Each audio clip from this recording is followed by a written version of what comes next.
वक्रतुंडं महाकाय सूर्यकोटिसम्प्रभ निर्विघ्नं कुरु मे देव सर्वकार्येषु सर्वदा। मंगलम भगवान विष्णु मंगलम गरुड़ध्वज मंगलम पुंडरीकाक्ष मंगलाय तनो हरि। देखिए कल एकादशी है 10 तारीख को।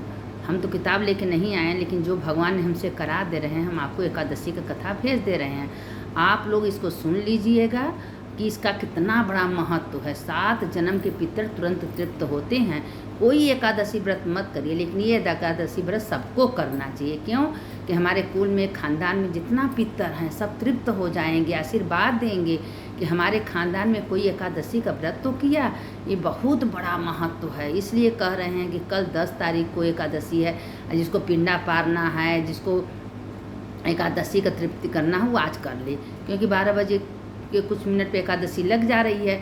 तो आज है, और जो हम लोग व्रत का करेंगे एकादशी वो कल करेंगे।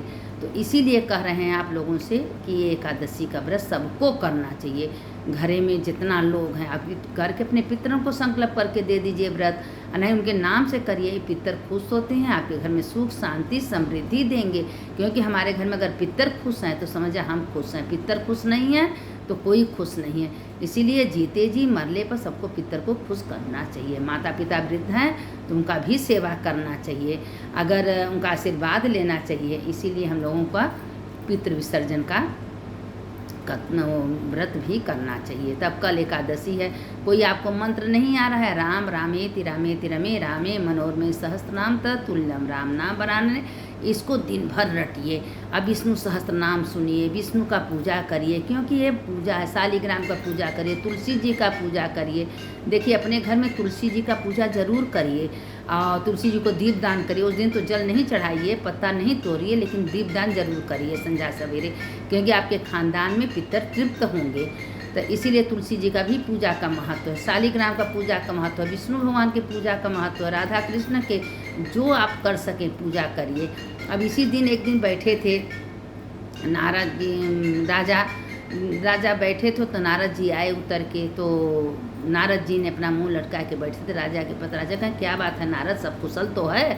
कहे नहीं, तुम्हारे पिता ने हमको भेजे हैं, क्योंकि वो पुनर्जन्म में जो व्रत एकादशी का किए थे, व्रत भंग हो गया था। भंग के कारण से आज तुम्हारे पिता नरक में हैं और स्वर्ग उनको नहीं मिला है। तुम अगर इंदिरा एकादशी का व्रत करोगे तो तुम्हारे करने से तुम्हारे पिता की मुक्ति हो जाएगी। तो कहें कि ठीक है। कहें कैसे व्रत किया जाता है? कहें 10वीं के दिन एक टाइम एकदम फरहारी, मतलब कि कोई लहसुन प्याज ये सब नहीं भोजन करिए। और दूसरे दिन जब एकादशी का व्रत हो तो उसको नियम से व्रत करिए। अगर व्रत द्वादशी को करेंगी, एकादशी को करेंगे, द्वादशी को वो व्रत का पूर्ण अपने पितरन को दे दीजिए। और द्वादशी दिन कोई ब्राह्मण को भोजन करा दीजिए, सिद्धा निकाल दीजिए। और देखिए 6:45 के 8 बज के अंदर अंदर पारण कर लीजिए। अब इसमें कुशा से जल से पारण कर जी, नहीं कुशा गंगा जल तुलसी से पारण करिए और वह पूरे अपने पितरन को दे दीजिए। तो राजा नारद जी तो कह के चले गए।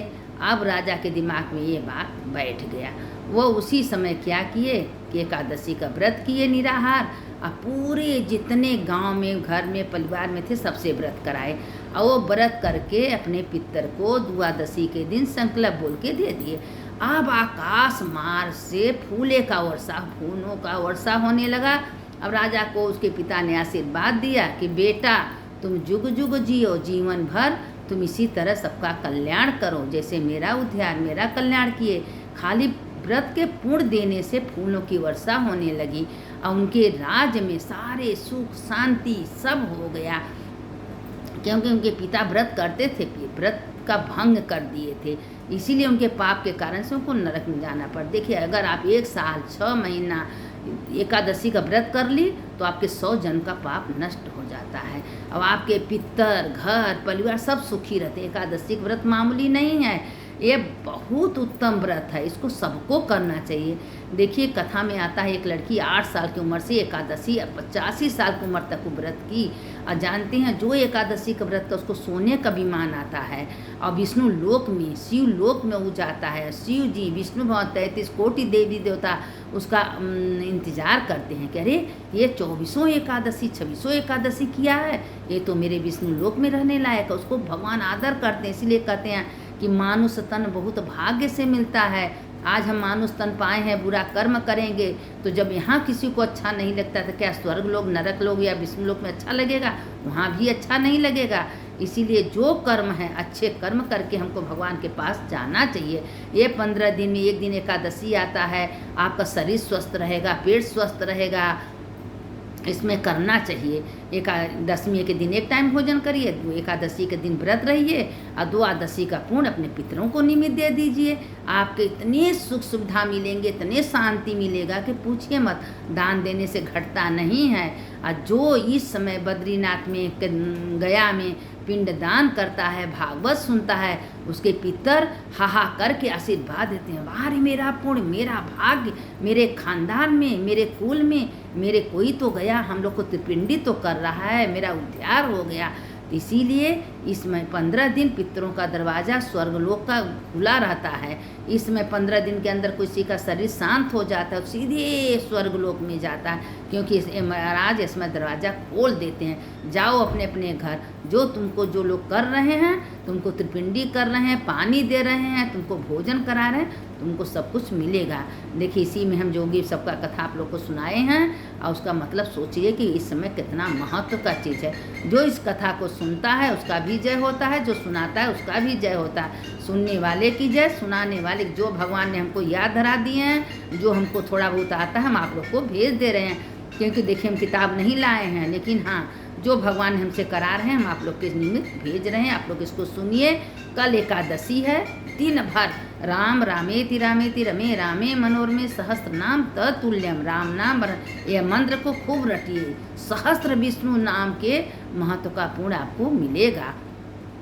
कथा सुनने वाले की जय, सुनाने वाले की जय। अच्युतम केशवम राम नारायणम कृष्ण दामोदरम वासुदेवम हरि श्रीधरम माधवम गोपिका वल्लभम जानकी नायकम रामचंद्रम। अब देखिए आप तुलसी जी के नीचे पूजा करिए। तुलसी जी का पत्र विष्णु भगवान को, तुलसी जी कभी बासी नहीं होती हैं, पहले से तोड़ के विष्णु भगवान को तुलसी जी से पूजा जरूर करना चाहिए। हर हर महादेव शंभो काशी विश्वनाथ गंगे माता पार्वती संगे।